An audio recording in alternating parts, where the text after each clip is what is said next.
This video is going to be a summary of kind of the lead up to the creation of the Constitution and then ultimately the type of government that is created in the Constitution. Okay, first things first, I just wanted to kind of lay out some of the initial key terms that we're going to be working with and discussing in this video. And the first really is just a constitution, right? We're going to be talking about the U.S. Constitution. So what is it? A constitution, as a definition, is just simply a document that sets out laws, principles, organization, and a process of government. Another term that I want you to look at, and we're going to be discussing as well later in this video, is the idea of a Bill of Rights. So a Bill of Rights is actually the first 10 amendments of the United States Constitution, but a definition of a Bill of Rights is simply just a list of freedoms that the government promises to protect for the individuals or even the states. The last key term that I want to talk about is the Articles of Confederation.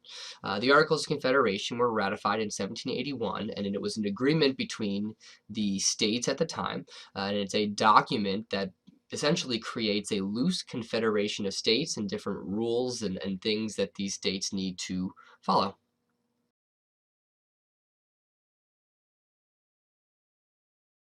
So the initial structure of the colonies was really broken down into colonial governments.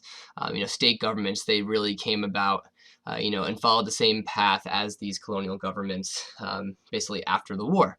And basically, you had two different branches in each of these states. You had the legislature, which were elected officials, and they were there to pass laws. And you ultimately had the executive, which was the governor of the state, and they were there to carry out and execute the laws.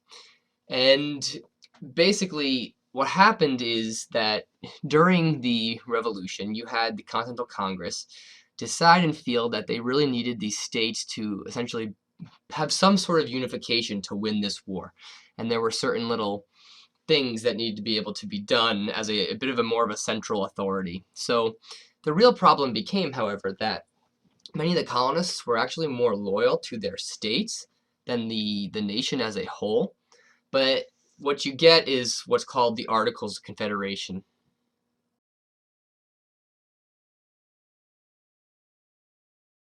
In the Articles of Confederation, what they did was essentially create this loose alliance between the 13 independent states. Each of the states, they really had one vote, and you had this Congress that, each of these states would vote in, and the Congress could do things like declare war, appoint military officers, coin money, they dealt with foreign affairs and things like that for all of these 13 states. So that, each of these states, one state couldn't have a treaty with a different country or something like that. They were all unified in this United States of America in the Articles, through these Articles of Confederation.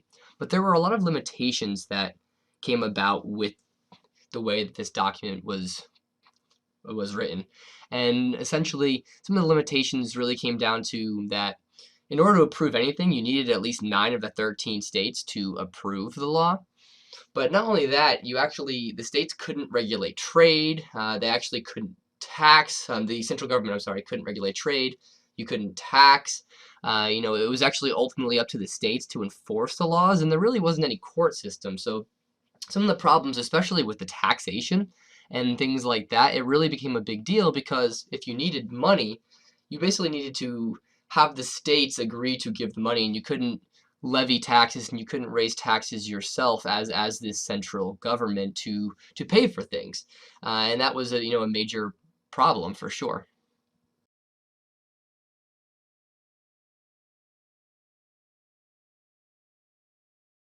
And the weaknesses really became exposed in a number of different ways. First, you had a number of land disputes that basically the states would fight with one another over who owned what land. And this was big up in the north between actually New York State and Vermont. Um, and you also had problems coming down to money, right? You had all of this debt from the war, and without the ability to tax, essentially, they couldn't repay it. And what happened is the government actually started printing currency. And what happens when you print currency, and continuously print currency, basically to pay for things, it creates more in the money supply and basically makes all of the dollars worth less. So that's actually called inflation, and that's what the printing of the currency did. So states, when essentially you had this federal government printing its own currency that was not really worth much because of this inflation, the states even started printing their own currency. And this really caused a lot of confusion between the states and what dollars could be used where and what. But otherwise, you had other problems besides the money and the land disputes. You had actually just other countries that had to be dealt with. So basically, Great Britain actually was ignoring some of the stipulations of the Treaty of Paris, and you had people, you had some of their troops refusing to withdraw from troops, in the Ohio River Valley. And you had Spain causing some problems as well, closing down New Orleans at the time, which they owned, to American shipping that ultimately needed to be dealt with in some capacity too, and you needed a relatively strong central government in certain cases to be able to handle some of these things since the document was written in the way that it was.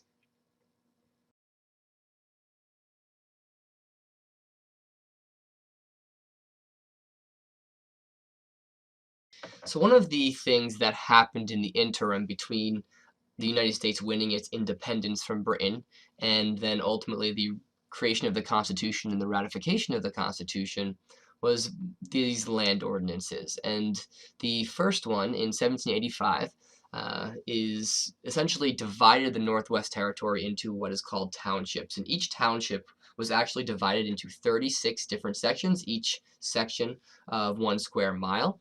And what happened was Congress was planning to sell these sections to settlers to have land and to have their own stake in this country for money and to basically raise some funds and things for what they wanted to do. And one section in every township was actually going to be set aside for things like public schools and things like that. So this is a map of what I was just talking about. As you can see, you have each of these townships, these sections, basically broken down into squares. And actually, when you go out west into the country, well, west from where I am anyway, on the East Coast, you have this these basically townships that are broken down into squares, unlike the towns and townships and borders and things like that that you see on the East Coast. And you have these townships, and this is kind of the map that shows it, right? So this is a snapshot of actually eastern Ohio here that you can see, and you can actually see, the river obviously messes up the borders of some of those squares over on the eastern side. But so this is right here, as you can see where my mouse is. So this map now is basically what that section represents, right? So they broke that down further into these smaller squares that are 36 square miles, and each section in that was then 1 square mile. So basically that got broken down even farther, and you have sections of these square miles that you can essentially buy as a settler moving west. You can buy a certain number of acres. A half section is 320 acres. You have a quarter section 160, and you can break it down even further than that. And this land was up for grabs for people that wanted to buy the land from the government. So the next ordinance was called the Northwest Ordinance, and that was in 1787, and it essentially set up government for the Northwest Territory and essentially outlawed slavery in those territories as well. And the big thing that came out of this was, obviously that you have these territories now outlawing slavery, but also the fact that, this is essentially a way to admit new states into the country. So that they had these stipulations that once a territory would have 60,000 settlers in it, that it could actually ask Congress to become a state, and if Congress approved, you would get this new state. Um, so the Northwest Territory, which you saw on the map just before, the stipulation was that this had to be broken up into new states. It couldn't be fewer than 3 because otherwise the states would get too large, and then it couldn't really be more than 5 is what they were saying. Otherwise, they would be too small. So those states are going to be formed, and you're going to see those in just a second. The states that actually enter the Union based off of the Northwest Ordinance and the stipulations there or can actually be seen on this map right here. You have Ohio actually enter in 1803, Indiana in 1816, Illinois in 1818, Michigan in 1837, Wisconsin in 1848, and Minnesota actually in 1858. Obviously getting a good deal away from the actual creation of the Constitution and the ratification, but that's how long it took for these areas in the Northwest Territory to gain the amount of population that they needed in order to become states. So you can see these states right here for that. Now that we've taken a bit of a step away from the Articles of Confederation and the problems that were going with that for just a second, let's go back to that. And there was a big problem and some trouble that came out after the war.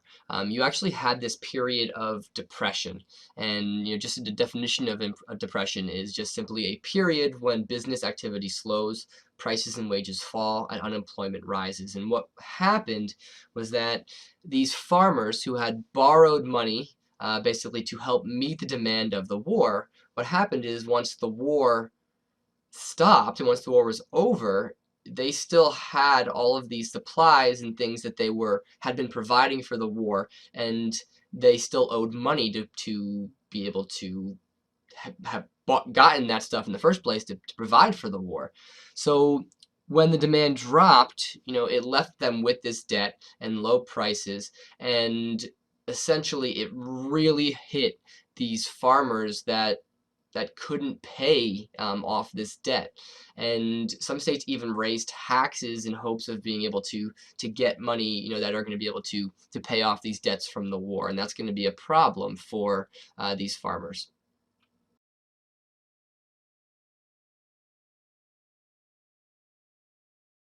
So what happened was you had these farmers that had essentially an economy based completely off of bartering, uh, now owing taxes and owing actual currency to their government and unable to pay it. And they were unable to pay their debts for those exact reasons as well. So what you get is actually called Shay's Rebellion. It's a group of these farmers led by a man named Daniel Shay, who was a Massachusetts farmer and a veteran of the American Revolution. He is able to gather up a number of his friends and a large number, rallies the support of over 1,000 farmers in the area. And what they do is they actually go and attack courthouses and basically looking to wipe away some of this debt that they had, and basically preventing the seizing of farms from people who couldn't pay back this debt. And it's a big uprising, and this is a big cause of concern for the founders and what they had planned and the ideals of the revolution in the first place. And as a result, you're going to actually this rebellion gets put down. Ultimately it doesn't succeed, of course, but there were some major issues because how can they deal with this, right? There was no central authority to actually send the military without calling all the states to vote and things like that from the Articles of Confederation.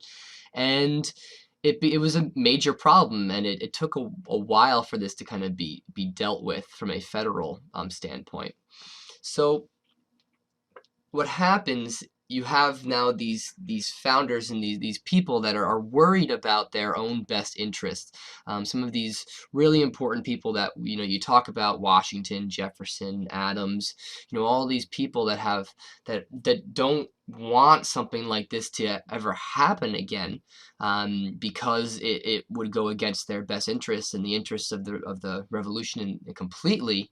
And so they get nervous, and what they do is they end up calling what's called the Continental Congress in to Philadelphia, where they're going to finally meet and kind of discuss and resolve some of these issues of the Articles of Confederation. And they start to meet in May of 1787. This is a map of the United States in 1787 at the time of the creation of the Constitution and kind of the time period that we are discussing right now. So you can see, along the eastern seaboard there, you have these settled areas in red, and as you go west, you still have these frontier areas the land that we had essentially taken from the British in the American Revolution, And basically, this was now going to be filled, of course, at some point, but there hadn't been so much push westward yet until a bit later here in this story. So as I said, the Constitutional Convention is called into Philadelphia in 1787, and it is a number of these men, these prominent men in America, that basically decided that they needed to come together and address those problems of the Articles of Confederation, and for their own interests, and to them in consideration, the interest of everyone in the country as a whole. If these rebellions and things like that are going to keep popping up and these problems, there needs to be ways to deal with it, for the good of the whole, essentially. And there's a whole lot of different opinions about the rebellions in the first place. People like George Washington really felt that it was quite an embarrassment, that only a couple of years after the winning of the revolution in the first place, do you have these problems arising at all in this country, and that it's was a major thorn in their side, essentially, and that they needed to figure out a way to do it, to fix this. And people like Thomas Jefferson actually might argue a little bit different of the case, and basically saying how revolution is something that's going to keep their government in check, and that revolution from time to time is actually a good thing because it shows the government that it needs to basically be relevant to the people. And if it's not, then the people are going to hold them accountable. So the Constitutional Convention begins in Philadelphia in 1787, and you have delegates, invited from all over the country, basically looking to improve the Articles of Confederation. They didn't really intend to start with a new document and create a new document, and that's ultimately what's going to happen. But the idea was to originally just improve upon the Articles of Confederation. Actually, funny enough, Rhode Island didn't actually attend, but there were actually 55 delegates that attended from all of the other states. So just some general know-how about the convention. George Washington was actually asked to preside and lead over the convention, and another man named James Madison, who's going to be important a little bit later in the story as well, kept notes, in the discussions, and basically his writings and his notes essentially dub him this father of the Constitution. Just all of the men and all the delegates and all the people that wrote the Constitution and debated the Constitution are typically known as the Founding Fathers. But I think the big thing to note, right, is that pretty much all of them really, are members, are they're wealthy white males of the convention, and they are 100% looking out for their own best interests. If you have an armed populace that's revolting, it puts your own interests in check if you're one of these people, and they are trying to make sure that this can't happen again. And you're going to get a lot of debate over the powers of the federal government, and the ratification of the Constitution in general that we're going to be talking about later in this video.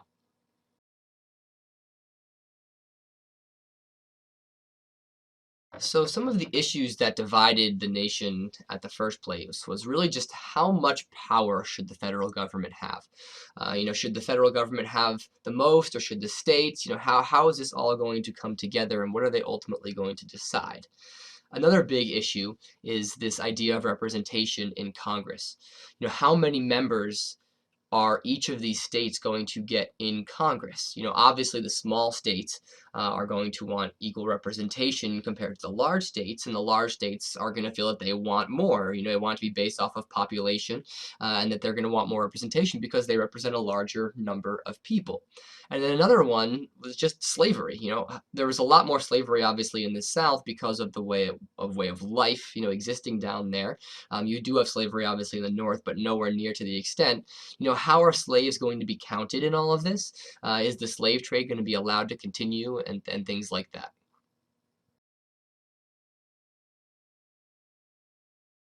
So you get what's called the Virginia Plan. And the Virginia Plan was calling for this new national government and throwing out the Articles of Confederation altogether. And they opted and were hoping for three separate branches of government, a legislative branch, an executive branch, and a judicial branch. But ultimately, the thought was that they wanted representation in the legislative branch to be based completely off of the population of the state, which makes sense because Virginia was the largest state at the time as far as population goes, and they wanted more representation in Congress because of that. So, obviously the large states were going to like this plan, the ones with more population, and the small states are not going to appreciate this idea too much. So in contrast to that, you have the New Jersey plan, which is also known as the small states plan. And this idea was just to kind of keep the idea that the legislature would have one house and that each state simply would just get one vote. That each state would then have equal representation in Congress, in the legislature, and this would obviously be beneficial to the small states. And the large states hated the idea because to them, why should a state like New Jersey, which has less population and is significantly smaller than Virginia, have the same amount of representation as Virginia? So ultimately, there was going to need to be some sort of compromise between the two.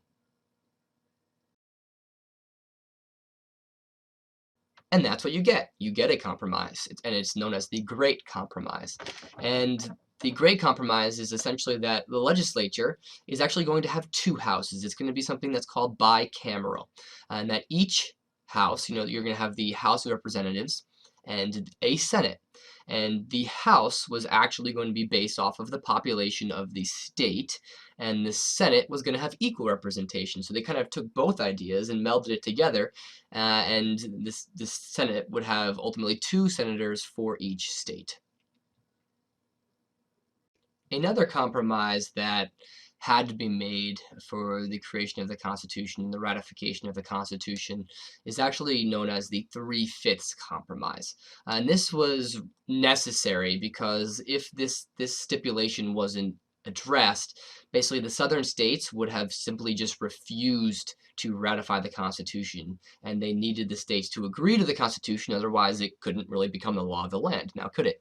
So this compromise is obviously a really tough one because it was needed to be done in order to kind of get this all started. But for the North, it sort of was a terrible compromise because it sets the stage for slavery to now be the later generation's problem. And the deal was that each of the North and the South wanted to get their best interests here. And the South really, they wanted slaves to count as far as deciding numbers in the House of Representatives for representation. And the North obviously wanted to limit this as much as possible because if there was a relatively large number of slaves in the South, so by counting these people as population, the North didn't have as many slaves. So to them, this would create an advantage for the South in the House of Representatives, and they wanted to now limit this as much as possible.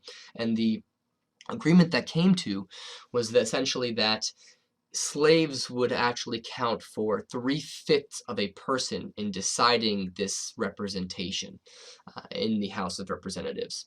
And remember, the House of Representatives, it is decided essentially by what's known as a census, which occurs every 10 years.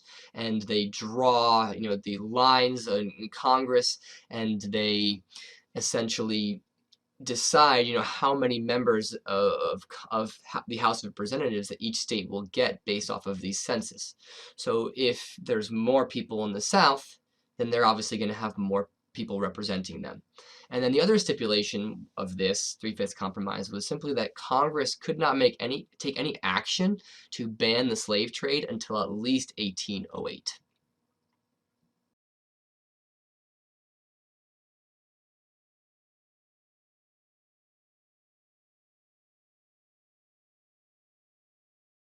So now that we have that kind of sorted out and the compromises that needed to be kind of met before this would really even be worked out, it's time to talk about the actual nitty-gritty of the Constitution a bit.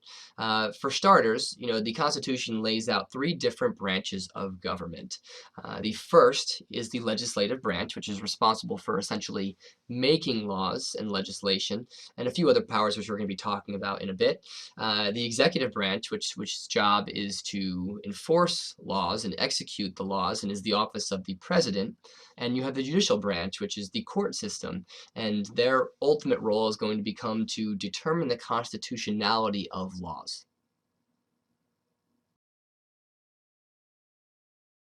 The Constitution is laid out in a number of articles, it's called, and each of these articles have subsections that basically lay out the different branches of government. And Article 1 happens to deal with the legislative branch, and it deals with the House of Representatives and how the House of Representatives is going to be set up.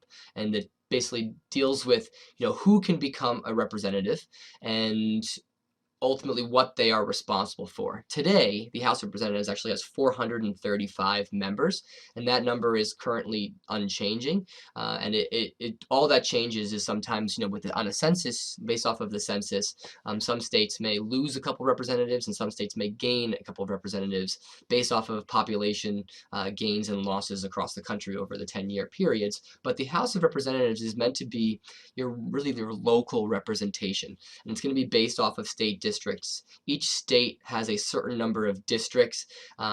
Your smaller states are going to have typically less than your larger states based off of population anyway. And basically the larger states like California and New York have a good amount of representatives, and some of the states that are less populous, say Wyoming, have significantly less. And these districts are going to be drawn based off population centers and things like that to ultimately decide. So the representative is essentially someone who is locally your representative. So if you have a problem going on in your local area, they're typically the person that you should talk to. And in order to become a representative, they actually serve 2-year terms, and you need to be at least 25 years old and having been a citizen of the United States for at least 7 years. That's a big difference between what we're going to talk about with the president later, where you can actually be someone that's not born in the United States and be a representative or a senator, versus say the presidency, where you can't actually do that. You need to be a natural born citizen. So the Senate, in the contrast that a little bit, is actually 100 members, because remember, there's 2 per state, so there's 100. There's 50 states, so there's 100 members today. And senators actually serve 6-year terms, and you need to be at least 30 years old to be a senator and have been a citizen for actually 9 years. And each state is going to get 2, as I just said.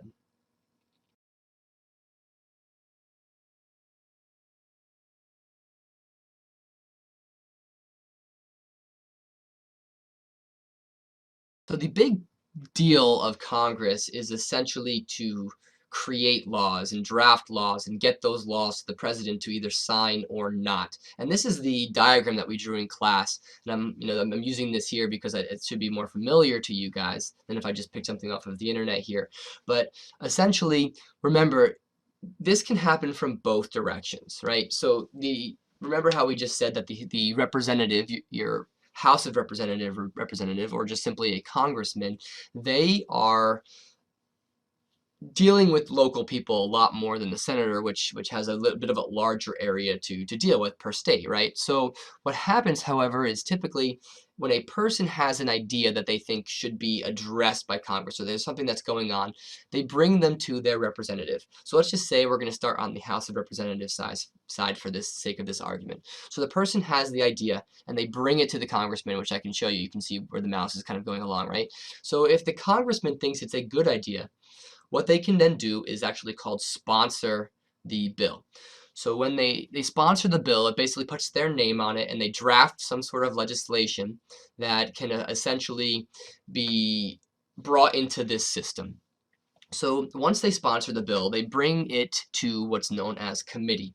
And there are a number of committees and even subcommittees in Congress that are all meant to deal with certain things, right? You might have a education committee, you might have a science committee, and things like that.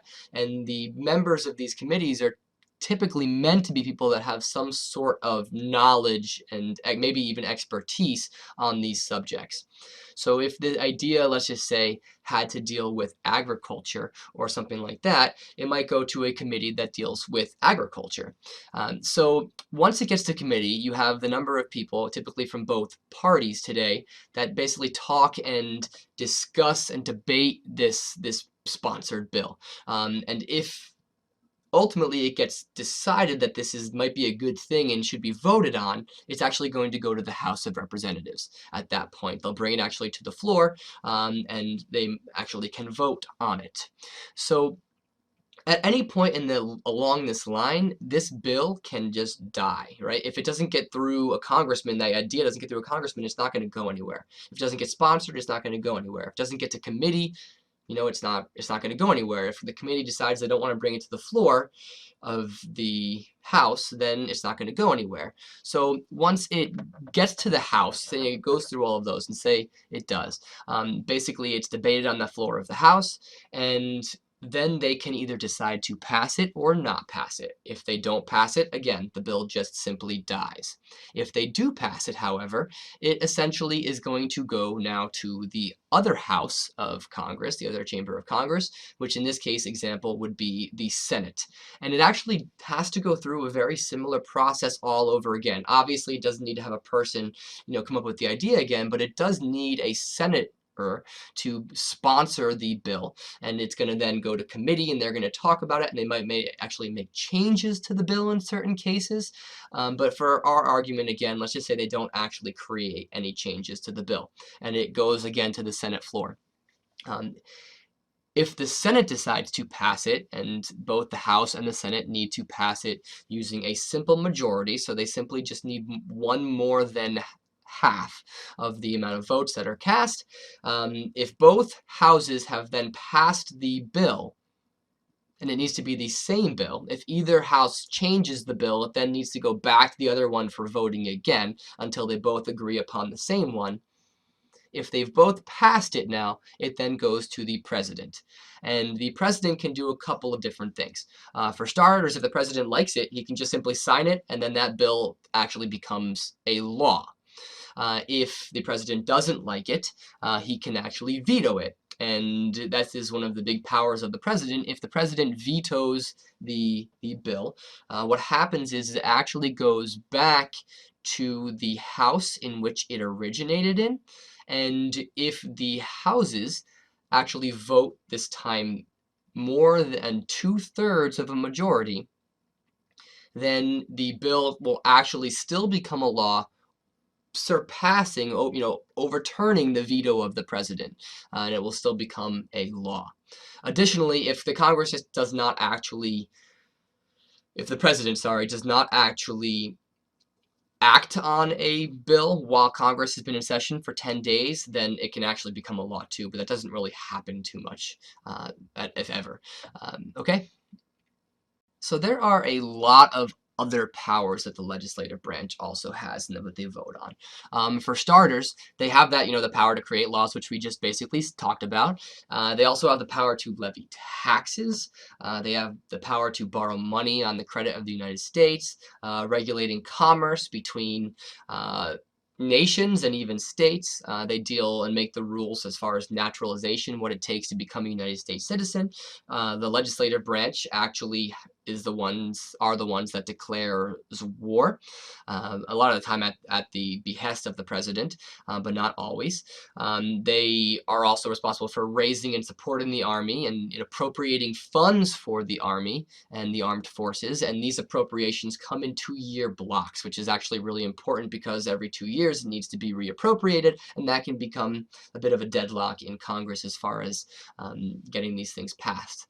So also, this is where spending bills originate. So as far as appropriation of money goes and where it's going to go for throughout the country, but they also deal with impeaching officials, which is actually the House of Representatives' role, and then actually as far as approving treaties goes, which is the Senate's job. Article 2 of the Constitution deals with the executive branch, and the executive branch is, again, headed by the president, or just simply the POTUS, P-O-T-U-S, which you can see in parentheses there. It also deals with the cabinet, which are the members of that the president brings in, and all the different secretaries that you can think of. So the Secretary of Defense, Secretary of State, Treasury, and all of those other ones. There's tons of them that all deal with different aspects of government. Also, the executive branch deals with foreign relations, and therefore the appointing of ambassadors, and ambassadors are basically run out of the executive branch, and they are appointed by the president. But other powers, include carrying out federal laws and essentially recommending new ones for Congress to hopefully either vote on or do whatever they do. The executive, the president, is the commander-in-chief of the military and ultimately the last say in major military operations and things like that. They direct the foreign policy through ambassadors and discussions with foreign dignitaries. The president signs bills into laws or he vetoes the bills. And the last big one is nominating Supreme Court justices. And Supreme Court justices are important because of what we're going to be talking about momentarily. Article 3 is dealing with the judicial branch, and the judicial branch and the setting up, in Article 3 discusses the creation of the Supreme Court of the United States. And the Supreme Court actually has 9 justices today. You have one justice that acts as the Chief Justice and essentially the leader, in certain things. But the big thing here is that these judges are appointed for life. And that's really important. The idea that they are appointed, for life is meant to kind of free them from public opinion. These people are appointed by the president for specific reasons. They are typically constitutional scholars or, really, really big name judges and things like that in the federal circuits typically. And these people are chosen typically for their moral character and such by the president, or meant to be anyway. And these people are meant to have their interpretations of the Constitution, and they're meant to be unchanging in certain cases. They're meant to have this interpretation, and they don't want to be swayed by public opinion, right? Imagine if a judge was elected and essentially they had made rulings based off of something that the public didn't want. So the next time the election came around, they could be voted out. That might actually change how the judge would rule on something, and that the whole point is that they wouldn't be subject to this. And some of the powers that are done by the judicial branch, typically the big one is known as judicial review, and that's going to be kind of set a bit later, and it's not explicitly written in the Constitution, but it's going to be kind of declared and set the precedent set from a later Supreme Court ruling that we'll be talking about in a later video. But judicial review is essentially this idea of determining whether or not a law is constitutional or not. And what the judicial branch in the Supreme Court does is when they make rulings, what has happened is that these rulings are meant to set precedents. And a precedent, by definition, is an earlier event or action that is regarded as an example or guide to be considered in subsequent similar circumstances. So when the judicial branch makes a ruling, it sets this precedent that basically all of the other branches of the judicial branch and all the court systems lower than the Supreme Court are meant to make rulings based off of how the Supreme Court has ruled these decisions. And that's really, really important, because with the judicial review and things, that's basically how you get things determined unconstitutional or not, and big ticket social things like just recently the approval of gay marriage. That went through the Supreme Court, and their ruling there set the precedent that gay marriage is to be accepted across the nation in all of the court systems, and that's the law of the land.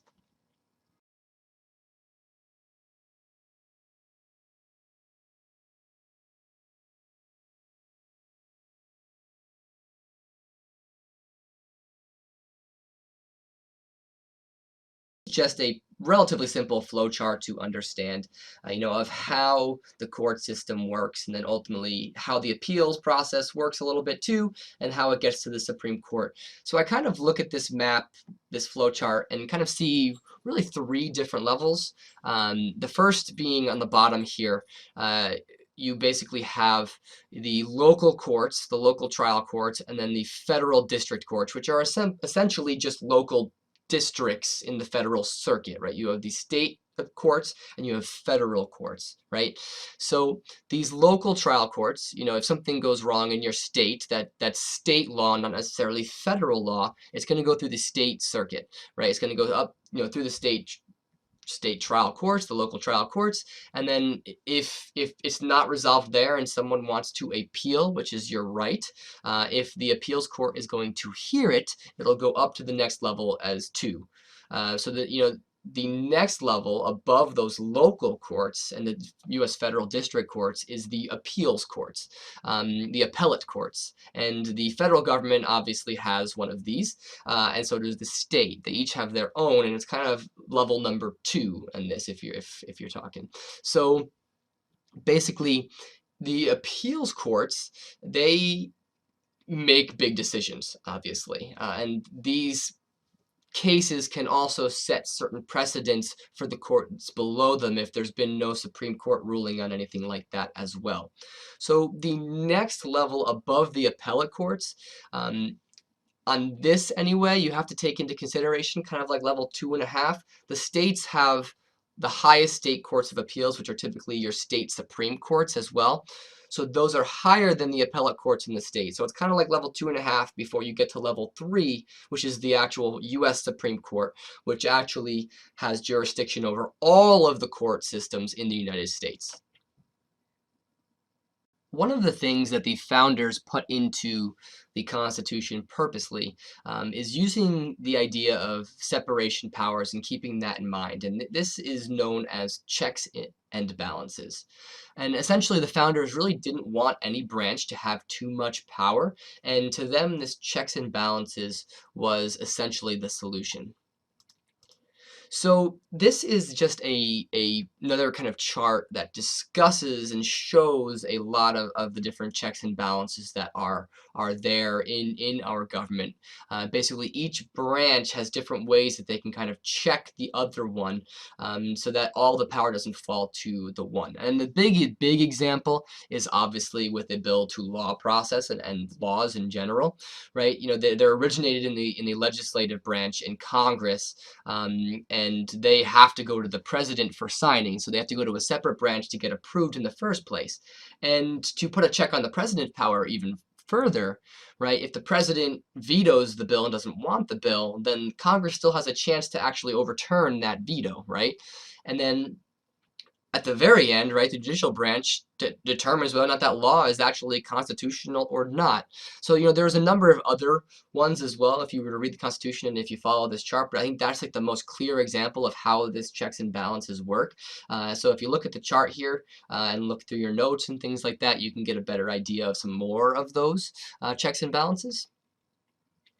So during the debate over the Constitution, you essentially get two major camps, and almost your first two political parties, if you will. And these are known as the Federalists and Anti-Federalists. And the Federalists get their name deriving from the word federalism, and federalism is defined as simply just a system of government in which entities such as states or provinces share power with a national government. And the Federalists really believed in having a pretty strong central government, and that ultimately the government that they had drawn up in this Constitution was essentially created inherently to protect the rights of the individual already and didn't really need much changing. You have a whole series of papers written, I believe it's 85 of them, predominantly written by a man named Alexander Hamilton, but you also have a few from James Madison and John Jay, who are other prominent figures in American history we'll be getting to. But they really were arguing and debating for the need for this stronger central authority and ultimately for the states to come together and ratify this Constitution. And they came together and wrote these papers, and that became known as the Federalist Papers.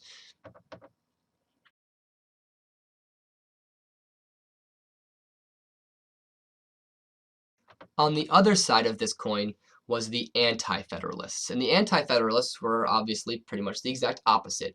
They really didn't care for the idea of a super strong central government, and they really believed that a lot of the power should have been mostly left to the states or even the individual.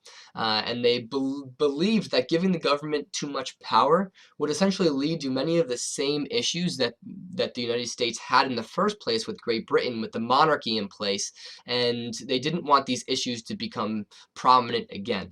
So what they were advocating for, as far as the Constitution is concerned, is they were advocating for amendments to the Constitution that were essentially going to protect the rights of the individuals and the states. And this is going to be known as the Bill of Rights and be called the Bill of Rights. And what came out of this is essentially that many of the states decided they really weren't going to ratify the Constitution unless this had, unless it had the Bill of Rights in it. And you can, if you're in the actual PowerPoint following along, you can, click that link to the actual full text of the Bill of Rights if you want.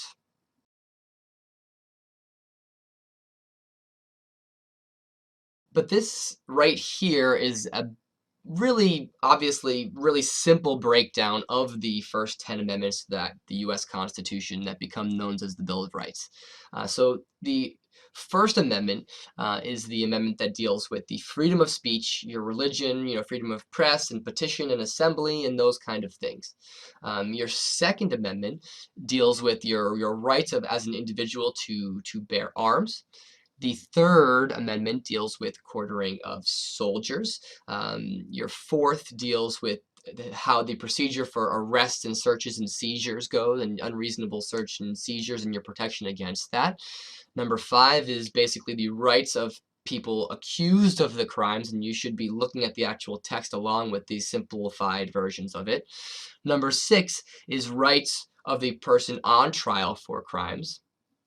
Number seven deals with kind of the jury trial cases in civil cases, in individual smaller cases, not necessarily all the way up, the scale in the court system.